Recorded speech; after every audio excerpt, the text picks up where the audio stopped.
Ron Paul, a popular Southern conservative who supports states' rights, supposedly came in fourth place in the South Carolina Republican primary on Saturday, January 21st. The winner, according to the tally produced by the privately owned voting machine company ES&S, was Newt Gingrich. Gingrich is supported by Sheldon Adelson, the Zionist casino billionaire who supports the most extreme hardliners in the right-wing Likud in Israel. The Gingrich campaign received a $5 million donation from Sheldon Adelson the week before he won the South Carolina primary. Gingrich calls the indigenous Palestinian population an invented people and supports Israel's right to attack Iran as self-defense.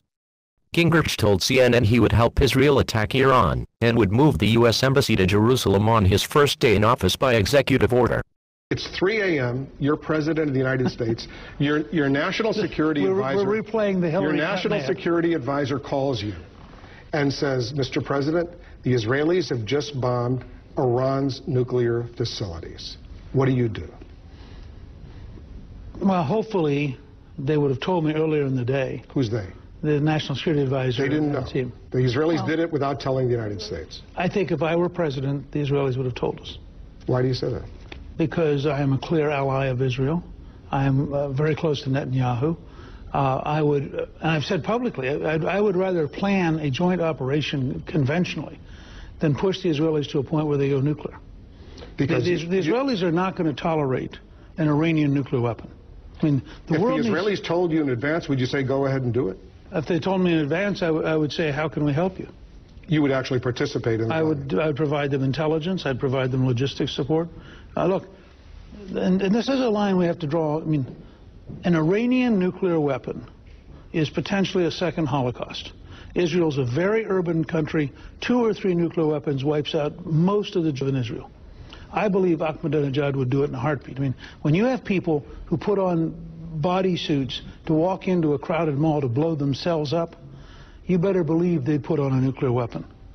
So I think the world needs to understand Iran is not going to get a nuclear weapon. All the world can decide is whether they help us peacefully stop it or they force us to use violence. But Iran is not going to get a nuclear weapon. Would you move the U.S. Embassy from Tel Aviv to Jerusalem? The first day. It'll be an executive order I sign the day I'm inaugurated. And what would happen if the Arab countries sever relations with the United States, Muslim countries, as a result of that? I was just... the Saudis aren't going to sever relations with the United States. The Emirates are not going to sever relations. They're too afraid. They've threatened over the years if the U.S. were to do that, that's what they would do. They're too afraid of Iran right now. But I would also say to them, fine. You want to prove to us how much you hate Israel? Prove it. This is nonsense. Countries are allowed to define their own capital. Remember, these are countries that don't even admit that they're allowed to exist. I mean, I'm frankly, and I'm talking about it today, I am really fed up with this fiction. That to be grateful that the Obama administration has funded the Iron Dome to stop missiles from Gaza, we're not asking the question, how come Hamas is firing missiles from Gaza? I mean, if people were firing missiles into the U.S., do you think we'd be talking about a peace process? You know better. We would be annihilating them. Would you condemn Israel for building settlements on the West Bank? No.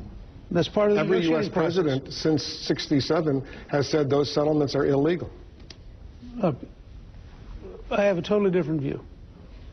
Israel is in a state of war with people who refuse to recognize her right to exist.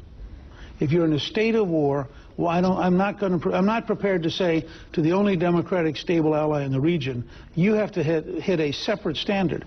You know, Abbas, the head of the Palestinian Liberation Authority, as recently as a couple of months ago said, we do not recognize Israel's right to exist.